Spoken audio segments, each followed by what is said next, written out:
de Cristo Jesús. Santiago,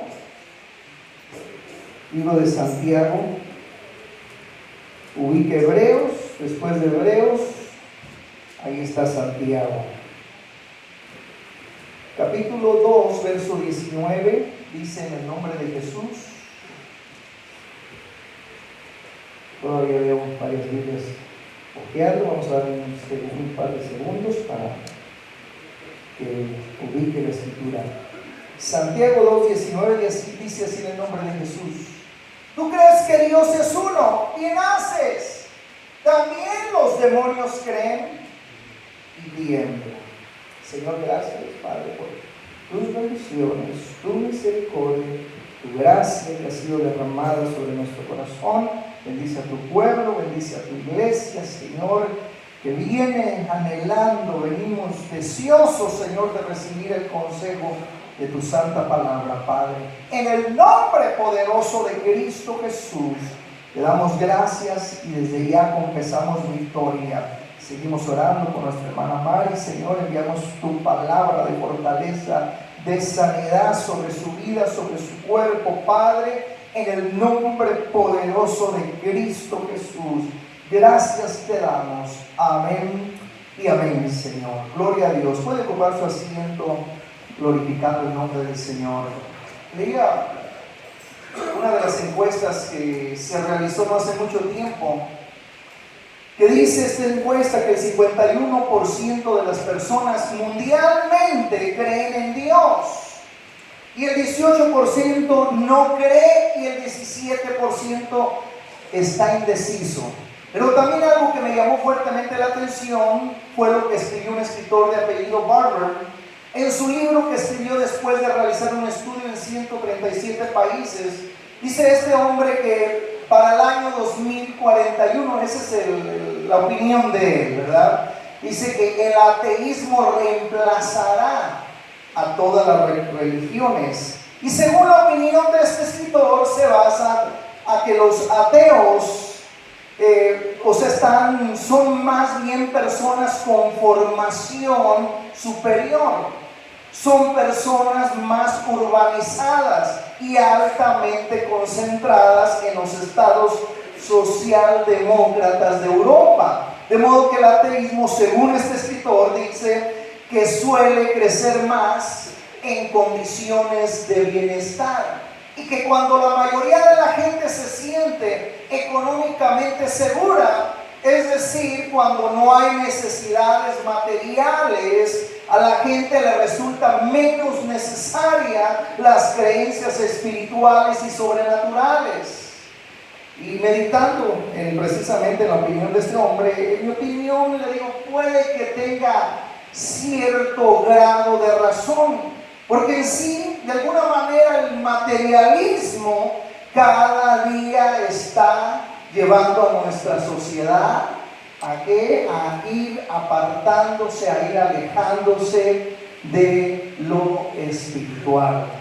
Y muchísimos cristianos, le digo, ahorita han sido atrapados por el materialismo, y precisamente el Señor dice en Lucas 18:8 que cuando venga el Hijo del Hombre, dice, ¿hallará fe en la tierra? Es una pregunta que el Señor se hace y hace a los que están ahí a su alrededor. Dice, cuando venga el Hijo del Hombre, está refiriéndose a la segunda venida de Él, porque estamos esperando la segunda venida. ¿Cuántos están esperando la segunda venida? Aleluya, denle palmas al Señor, hermano. Aleluya. Claro que estamos esperando su segunda venida.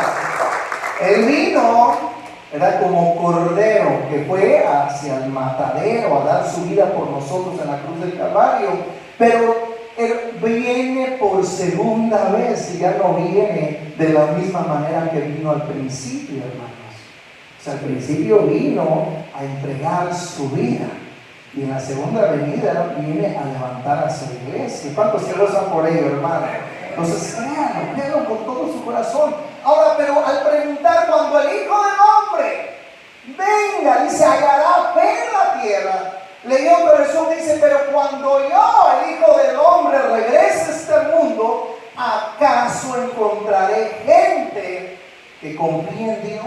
Esto indica que en la segunda venida de Cristo Cristo, la fe verdadera va a escasear asemejándose a los días de Noé. Quiere decir que el periodo antes de la venida de Cristo va a estar marcada con tres cosas sumamente relevantes y que las estamos viendo en su mero apogeo. Una es la persecución, está viendo persecución en la redondez del mundo, en todos nuestros hermanos en Cristo. Dos, la apostasía, aquellos que un día creyeron a la fe verdadera están dándole la espalda y están yéndose por otras vías que según eso los van a llevar hacia Dios. Y la otra es la incredulidad, que es precisamente lo que estamos viviendo en este tiempo, ¿cierto, hermanos? Ahora, cuando las encuestas dicen que el 51% de la gente mundialmente cree en Dios, se está hablando más de la mitad de la población dicen creer en Dios, hermanos. Y mi pregunta, ¿sería ese el propósito primario del sacrificio de Cristo? Que solamente el mundo fuera un creyente. Sería ese el propósito fundamental, que solamente llegase a ser un creyente. Y le digo eso porque si leemos, hermanos, regresando allá al capítulo 2 y verso 19, Santiago dice: ¿tú crees que Dios es uno? Dice, haces bien, o sea, porque Él es uno. Dice, ¿tú crees que Dios es uno? Bien haces. También los demonios. Pues ahí vemos unos creyentes, unos demonios creyentes. Dice, también los demonios creen. ¿Y qué es lo que dice? Y tiemblan. Otra versión dice, ¿tú crees que existe un solo Dios? Muy bien, pero hasta los demonios creen en Él y tiemblan de miedo. Ahora, con esta declaración, Santiago en ningún momento está contradiciendo las enseñanzas del apóstol Pablo, como en Romanos capítulo 4, Gálatas capítulo 6, donde Pablo explica cómo el pecador es justificado por la fe y de cómo recibe una posición correcta delante de Dios, que es por la fe en el sacrificio, sino que más bien quería plasmar en la mente y el corazón de los que profesaban haber creído en Cristo. ¿Cuántos han creído en Cristo, hermanos? Gloria a Dios. Entonces, lo que quería plasmar era que no era un asunto de lo que decimos con nuestros labios, sino de lo que hacemos en nuestro diario vivir. O sea que una cosa con la otra van juntas. En pocas palabras, un incrédulo o pecador no se va a salvar más bien por sus acciones ni por sus propias acciones, sino por la fe, que no requiere obras, como dice Pablo en Efesios capítulo 2, verso 8 y verso 9, porque por gracia sois salvos, dice, por medio de la fe. Y dice, y esto no es de vosotros, pues es un don de Dios. Dice, porque somos hechura suya, creados en Cristo Jesús. Pero en el verso 10, vean lo que dice, más acompáñenme por favor al libro de Efesios. Y a su nombre, hermanos. Capítulo 2, verso 8.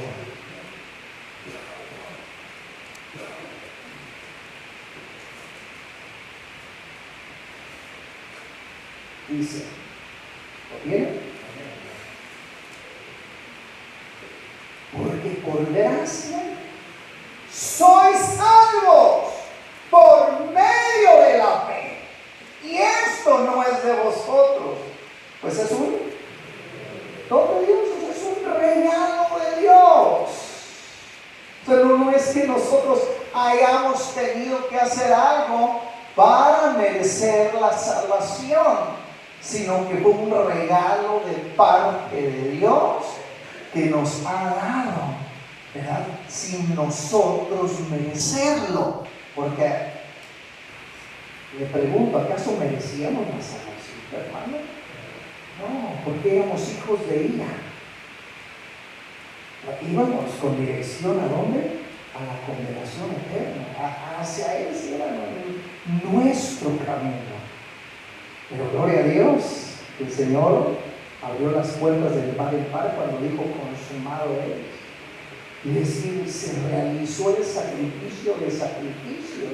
O sea, no un sacrificio que se tenía que llevar a cabo cada año por el perdón de los pecados del pueblo. No, mi hermano, un solo sacrificio que llegó a decir consumado es. Y dice que el velo se rasgó de arriba hacia abajo y nos dio entrada, hermanos, al lugar santísimo, donde no podíamos usted y yo entrar. Ahora tenemos acceso a entrar al lugar de su presencia, a estar directamente en su presencia. Gloria a Dios por ello, aleluya.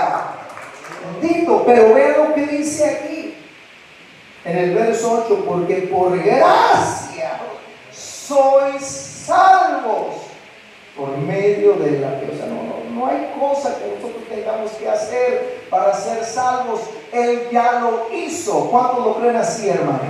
Él ya lo hizo en la cruz del Calvario. Dice, y por ello Pablo dice, y esto no es de vosotros, pues es un regalo de Dios, no por obras para que nadie se gloríe, porque somos ¿qué? Esta aquí iglesia de Cristo.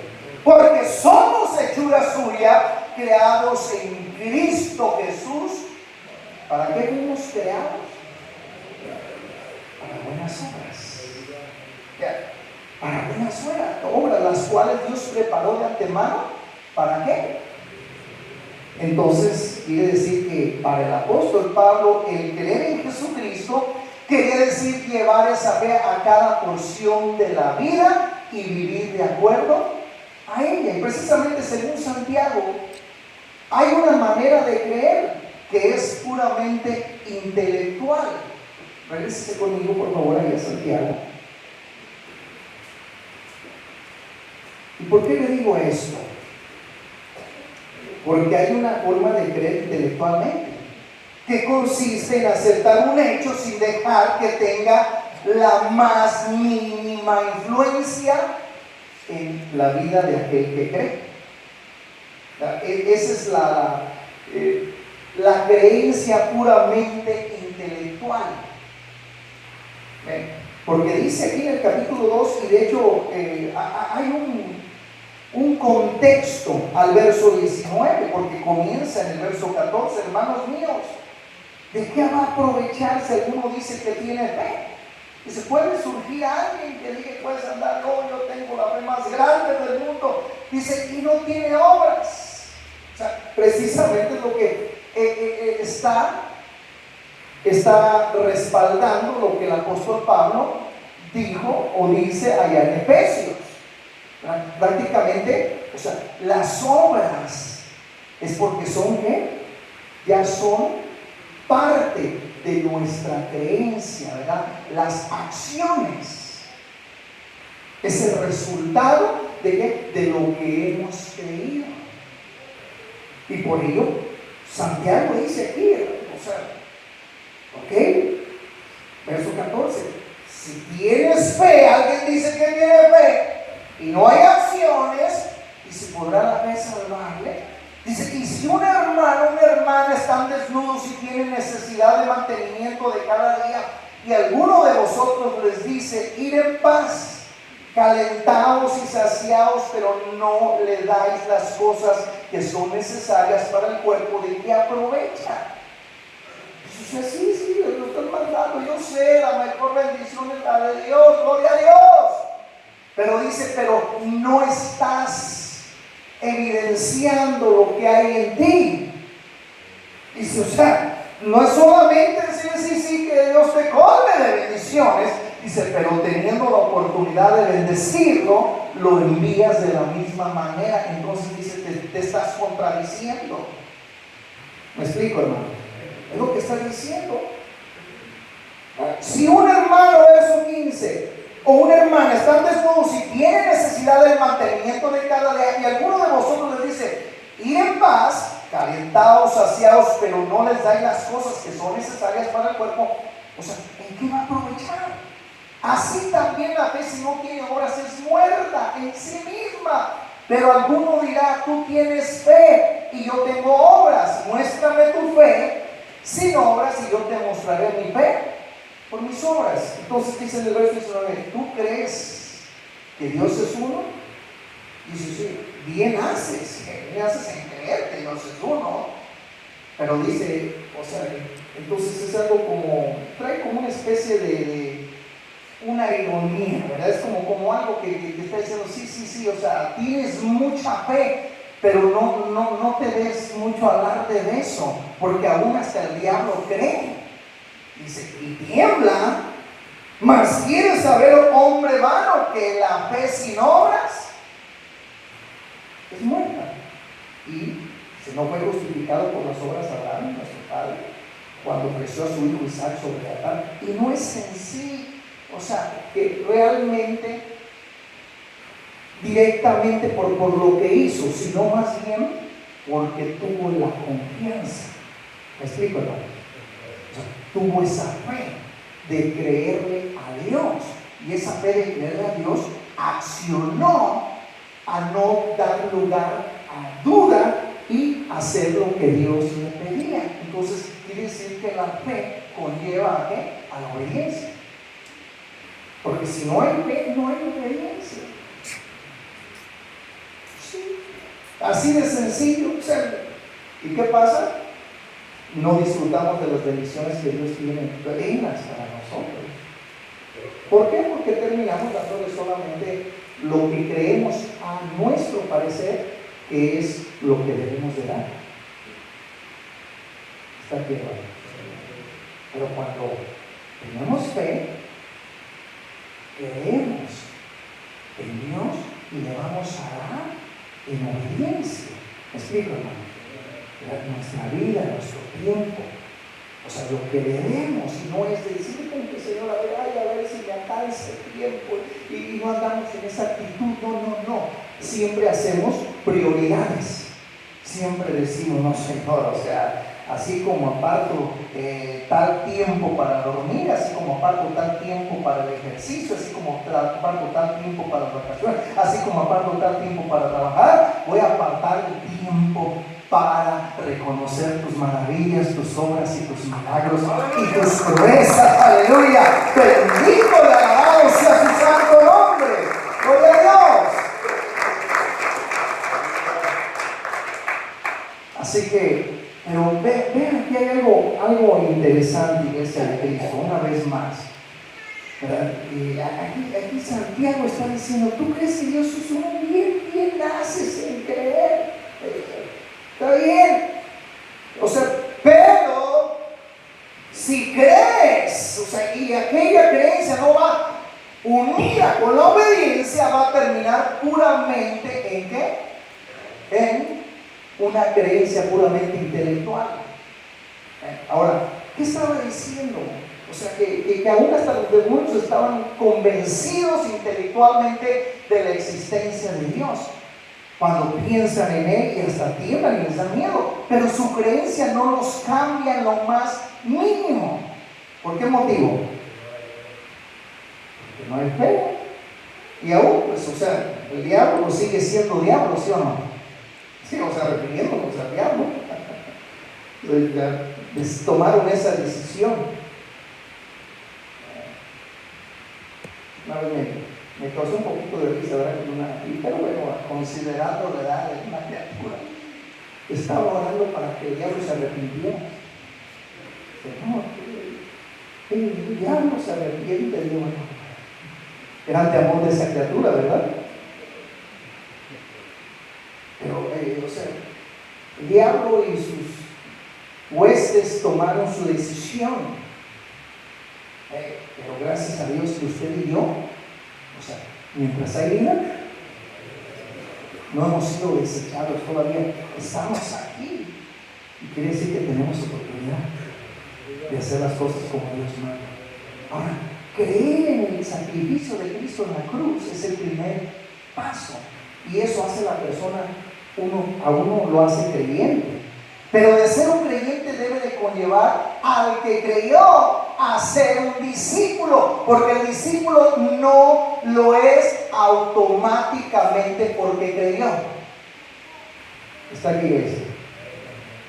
Porque el creyente se convierte en discípulo, sella su compromiso, y eso es bien importante, iglesia de Cristo. Pongan atención, el hecho de que venga a la iglesia, el hecho de que cante, el hecho de que ayude, eso no lo hace ser discípulo de Cristo o su seguidor. ¿Verdad? El seguidor recibe la instrucción para ponerla por obra y practicarla, que es precisamente lo que el Señor le dijo a un grupo de judíos que habían creído a él. Acompáñenme en el libro de Juan, capítulo 8, verso 31, por favor.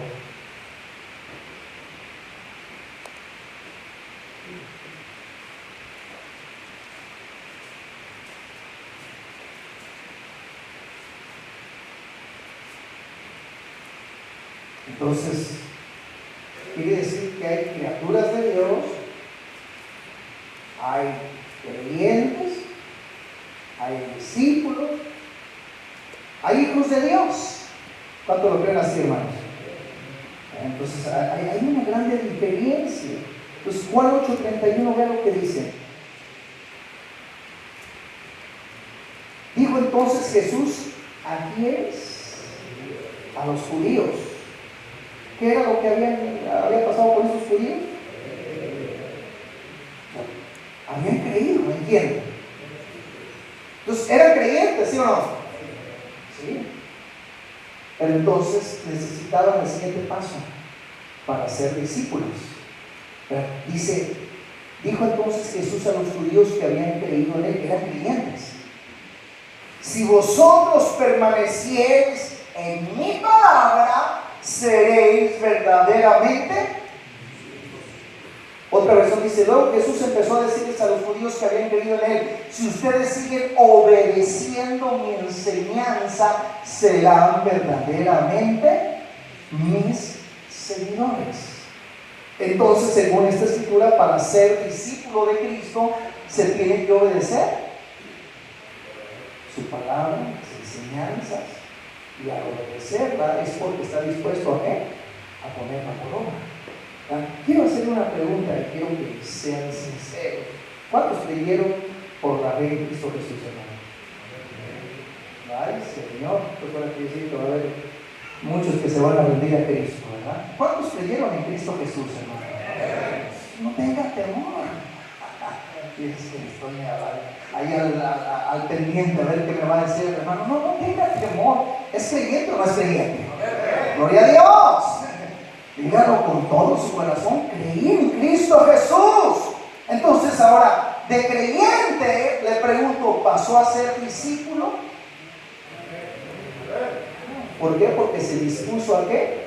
A obedecer las enseñanzas del Señor y a ponerlas por obra. ¿Qué es lo que dice aquí? Si permanecen en mis enseñanzas, si obedecen mis enseñanzas, seréis verdaderamente mis discípulos. Quiere decir que para ser verdaderos discípulos de Cristo, primero debemos creer por la fe, enseguida obedecer el mandato del Señor. Y esa es la parte muy importante, iglesia de Cristo. Yo creo en la salvación que el Señor nos da por la fe, en el sacrificio. ¿Cuánto lo creen así, hermanos? Sí, pero entonces el Señor dio un mandato, y cuando habla de un mandato, ¿a qué se refiere? Algo, ¿cómo le quisiera decir? Opcional. A ver, ubique bien ahí sus pensamientos. El Señor, cuando habla de un mandato, ¿es solamente una recomendación? ¿Es un consejo? ¿Es una opinión? Es una orden. Es una orden. Y por ello, cuando el Señor trató con sus discípulos, les enseñó, los instruyó, ¿qué les dijo? Mateo 28:9: ir y hacer discípulos a todas las naciones. El que creyera, bautizándolo, ¿verdad? Estoy refiriendo a Marcos 16. Ir y hacer discípulos a todas las naciones, bautizándolos en nombre del Padre, del Hijo y del Espíritu Santo, ¿verdad? Es más, vaya conmigo a hacer rapidito. Yo sé que es una escritura que todo el mundo sabe. Verso 19. Por tanto, y hacer discípulos a todas las naciones, bautizándolos en el nombre del Padre, y del Hijo, y del Espíritu Santo, dice. Y el verso 20, ¿qué dice? Enseñándoles que guarden todas las cosas que os he mandado, y aquí yo estoy con vosotros todos los días, hasta el fin del mundo. Nosotros, ahí está la comisión. Vayan y hagan discípulos y bautícenlos en el nombre. El Padre tiene un nombre, el Hijo tiene un nombre y el Espíritu Santo tiene un nombre. ¿Cuántos lo ven así, hermanos? Claro que sí, eso ya lo sabemos, pero no vamos a entrar en ese punto hoy. Vayan y hagan discípulos y bautícenlos. Pero si nos vamos a Marcos, capítulo 16, vaya conmigo, por favor.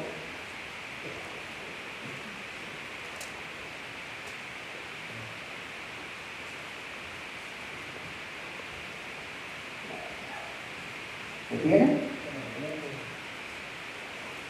Marcos 16, vea lo que dice en el verso 15. Les dijo: ir por todo el mundo, ¿y qué? Y predicar el evangelio a toda criatura. El que creyere y fuere bautizado, mas el que no creyere será condenado. Entonces, da un mandato. El que cree tiene que obedecer ese mandato, y no es un asunto de que si cientos, no cientos, no, creyó en Cristo Jesús. El siguiente paso es identificarse en la muerte, sepultura y resurrección con el Señor, como dice el libro de Romanos 6, verso 4 al 6. Entonces tenemos que sellar nuestra decisión, y es a través del bautismo. Y el bautismo es importante porque es un testimonio público y es una obediencia para con Dios, de que nos hemos rendido a Cristo. Eso es como lo afirma. Por ejemplo, es como, le voy a poner este ejemplo, vamos a hablarlo así, terrenal. Es como la importancia de la firma de un acta matrimonial o una juramentación para adoptar una ciudadanía. Por ejemplo, cuando una pareja se está tratando o están viviendo, como está de moda, en unión libre, que quiera Dios que no haya alguien que esté en esa postura, porque, o sea, está desagradando al Señor. Y dice, pero es que, no, aquí el asunto es que estás desagradando al Señor. Pero le digo, se ha convertido en una moda, y aún hasta en la iglesia. ¿Cuántos lo creen así? Se han metido esas modas. No, es que hay que se traten y se la llevan bien, pues entonces que hagan las cosas bien, y si no, pues que cada quien agarre por su camino. Pocas palabras le estoy diciendo: vivan en pecado, ahí a ver si la hacen. Es lo que les estamos diciendo, ¿o no? Pero nomás que como se le pone un adorno ahí, es que bonito, ¿verdad? Y es la unión libre, o sea, esa es la moda. Y entonces, es pecado. ¿Cuántos lo creen así, hermanos? Entonces, cuando está una pareja en unión libre, en verdad que no hay nada que los obligue a permanecer de por vida si no se ha firmado un acta matrimonial o si no hicieron un pacto delante de Dios por amor. ¿Verdad que no hay nada? Nada, dice, no, pues total, más una Mariana, que no me hizo de cocinar, y pues ni modo, hasta aquí ya, mejor agarra caminito, agarra tus cosas, vámonos. Esa es la mentalidad. ¿Qué es lo que hay? No hay un compromiso, no hay nada que los una. ¿Me explico? O sea, y esa mentalidad tienen. No, o sea, no es la mentalidad de Dios. Pero cuando firman un común acuerdo, el acta matrimonial, entonces voluntariamente asumen un compromiso y por amor están dispuestos a someterse a las cláusulas del matrimonio, tanto terrenal como espiritual. Lo mismo es que el que adopta la ciudadanía, ¿verdad? Se compromete con el país a someterse a sus leyes que aplican a todo ciudadano. Entonces, Para ser un discípulo de Cristo, tiene que pasar por la obediencia de su palabra. Está aquí no sé, yo estaba orando al Señor y el Señor me traía esto y le digo, bueno, yo lo voy a compartir, Señor. O sea, en pocas palabras, y le digo esto porque hay mucho pueblo que solamente es un creyente y se conforma solamente con ser un creyente. Dice, bueno, gloria a Dios, un creyente es prácticamente como alguien que simpatiza. Hay un simpatizante del Evangelio, ¿no? Dice, qué bonito mensaje, fíjate, qué bonita alabanza y qué bonito movimiento, y solamente se convierte en un simpatizante, pero nunca hay un compromiso. Y aunque no diga amén, así es. O sea, no hay un compromiso. Entonces, quiera Dios que este mensaje se usara por parte del Señor para que alguien que está viviendo en esa condición, es como está. Yo no voy a decir de esta manera, discúlpeme, hermano, porque quizás a lo mejor no es la manera 100% de aplicarlo, pero permítame aplicarlo. Yo lo vivo como alguien que está viviendo en unión libre, que no hay ningún compromiso, que nada lo ata. O cuando menos, y cuando resulta que hay frutos de esa unión, dice, pues si no fuera por mis hijos, yo ya estaría desde cuando lejos de aquí. Y terminan en esa condición, los hijos atando ¿a qué? A una unión terrible. Y Dios no nos llamó a estar en tal condición, ¿me explico? A paz nos ha llamado el Señor. ¿Cuánto lo quieren hacer? A paz, a estar en paz, a que vivamos en paz. Entonces, digo, por ello en Hechos 2:37, Pedro y los demás apóstoles sabían la importancia del bautismo. Sabían que todo creyente debía unirse simbólicamente en la muerte, sepultura y resurrección con Cristo. De manera que no basta con solo haber creído o haber hecho la oración de fe, se tiene que continuar en la fe. Y después de ser creyentes tenemos que pasar a ser discípulos para desarrollarnos en la fe. Está aquí, hermano. Y le digo, la mayoría de los que creían en el Señor inmediatamente eran bautizados para testimonio de que pasaban a ser discípulos de Cristo. Eso lo vemos en quién, en el carcelero de Filipos, Hechos 16:33. ¿Qué hizo? Después de haber aquel tremendo milagro de parte de Dios, hacerse con los discípulos del Señor, dice que los recibió en su casa. Y hermanos, si no dijo, bueno, pues voy a platicarle a mi esposa y a mis hijos y a ver qué piensan. Ahí les digo, ahí les llamo, les doy una llamadita. No podía enviarles mensajes de texto, ¿verdad? Porque también no había teléfono. Pero, ahí les comunico. No. ¿Qué dice la Escritura? Vamos a Hechos, hermano, 16, verso 33. Y a su nombre, hermano. Entonces, si ya tienes tiempo de haberte rendido a Cristo y no has dado ese paso de obediencia, hermano, hermana, o sea, puedes meterte en problemas. Porque hay aquel que sabe hacer lo bueno y no lo hace. Y con aquel pensamiento de decir, no, es que, ¿sabe qué? O sea, pensando y diciendo, es que la realidad yo pienso que a lo mejor le voy a fallar a Dios. Y por eso está con esa justificación. Es que yo pienso que le voy a fallar a Dios. Y le pregunto, ¿quién no le falla, Señor? Gloria a Dios, puro santo. Santo. ¿Quién no le falla al Señor? Señor. Fallamos. Yo no le estoy diciendo a aquel que practica el pecado, como dice el apóstol Pablo allá en su carta a los Gálatas. No, aquel que continuamente está pecando deliberadamente. No, pero le fallamos al Señor porque estamos en ese proceso de santificación cada día. Vamos despojándonos de todo aquello que nos estorba. Amén. Entonces, el capítulo 16, verso 33, Vean lo que sucedió aquí, hermano. Aleluya.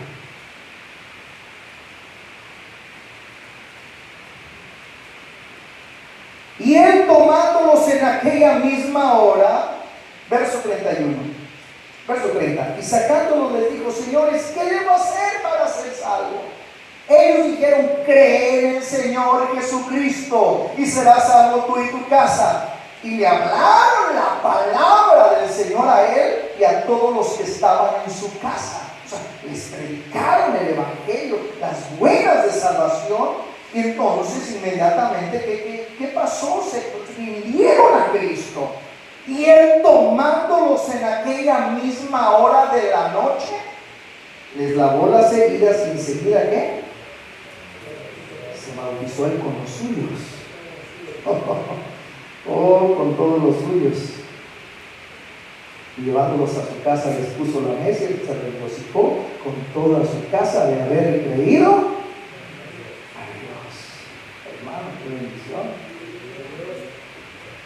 El eunuco etíope que le predicó Felipe, allá en Hechos 8:35, ¿qué pasó? O sea, el Señor lo envió a aquel eunuco. El eunuco iba leyendo el libro de Isaías y no entendía. Y el Señor no se le da instrucciones a Felipe, le dice: ¿entiendes lo que lees? Dice: no, si no hay quien me lo explique. Entonces se pasa con él, explica lo del sacrificio de Cristo, e inmediatamente creyó en el Señor Jesús. Y que dice, hizo que detuvieran el carro donde iban, y dice: ahí hay agua, ¿qué impide para que yo sea bautizado? ¿Qué impide para que yo obedezca la palabra de Dios? O sea, inmediatamente, hermano. En Filipos vemos a la Lidia, vendedora de púrpura, al escuchar el mensaje que le predicaban, hermanos, inmediatamente fueron bautizados. Aquellos hombres que rectificaron su bautismo en Hechos 19:3, hermanos. O sea, y podemos estarles dando escritura tras escritura, pero aquí el asunto es de que, iglesia, si hay alguien que por ahí todavía no ha dado ese paso de obediencia, y te digo porque muchas veces viene el pensamiento y dice: claro que todavía no soy bautizado, y por eso deliberadamente hasta pecando. Está aquí, iglesia, por lo mismo, porque se acabó. Yo sé que no tengo un compromiso. Al cabo, no. Claro que primeramente, si no ha nacido Cristo en su corazón, pues va a ser imposible, porque si el Señor no edifica la casa, en vano trabajan los que la edifican. Pero cuando tenemos un compromiso, cuando estamos comprometidos, que está comprometido, anda por allá afuera y una mujer le hace ojitos y dice: no. ¿Por qué? Porque yo tengo a mi mujer que me está esperando en casita y a mis hijos. Porque ya saben que hizo un pacto, o sea, un pacto con su compañera, pero con Dios primeramente, de serle fiel. Y dice: no, está muy buena la oferta. Y se presentan las ofertas, ¿sí o no? Se presentan y se van a seguir presentando. Pero aquí el asunto es de que tienes un compromiso con Dios primeramente. Si no, así como va a ser posible que yo vaya a tirar lo que Dios hizo en mi vida por un deleite carnal de media hora máximo, que yo creo que me estoy viendo muy allá. Sí, por 5 minutos tira todo al suelo. Esa es la realidad. Entonces, creer en Dios es fundamental, pero cuando la Biblia habla de creer, significa creer no solo con la mente, sino también con el corazón. Significa entregarnos al señorío de Jesucristo, porque solo creer, dice Santiago, que hasta los demonios creen y tiemblan. Y creer es el primer paso. Las grandes bendiciones de Dios se viven cuando vamos más allá. Cuando hemos entendido el compromiso de ¿qué? De seguir a Cristo y nos convertimos en sus discípulos. El que solo es creyente lo hace con una fe superficial, sin mucha raíz. Busca a Dios cuando lo necesita, cuando le conviene. Casi siempre está a la expectativa de recibir algo del Señor, y se podría decir que es un simpatizante de Jesús. Mas sin embargo el discípulo también cree, pero su fe es profunda hasta ser cimentada en convicciones, en un seguidor incondicional de su maestro. Sabe que el camino es estrecho y angosto. Su disposición es la de servir y la de pagar un precio. Con esto termino. Quiero que veamos unos contrastes entre el creyente y un discípulo que pueden ayudarnos a evaluar qué tipo de relación tenemos con Cristo. Un creyente carga la Biblia debajo del brazo, y un discípulo la lleva en su corazón. Un creyente vive de emociones, y el discípulo vive de convicciones. El creyente aprende a cantar, el discípulo vive adorando a Dios. El creyente sirve para sumar, o sea, para que haya dividendos. El discípulo sirve para multiplicar. El creyente pide pan y peces, el discípulo hace pan y busca peces. El creyente responde ojalá, tal vez. El discípulo responde heme aquí, envíame a mí. El creyente busca servirse de Jesús, el discípulo sirve a Jesús sin condiciones. El creyente necesita radio y televisión para edificar su fe, el discípulo edifica su fe quietamente con el Señor. El creyente necesita servicios de avivamiento, el discípulo lleva adentro el avivamiento. El creyente busca ser servido, el discípulo busca servir. Dale palmas al Señor, hermano. Aleluya.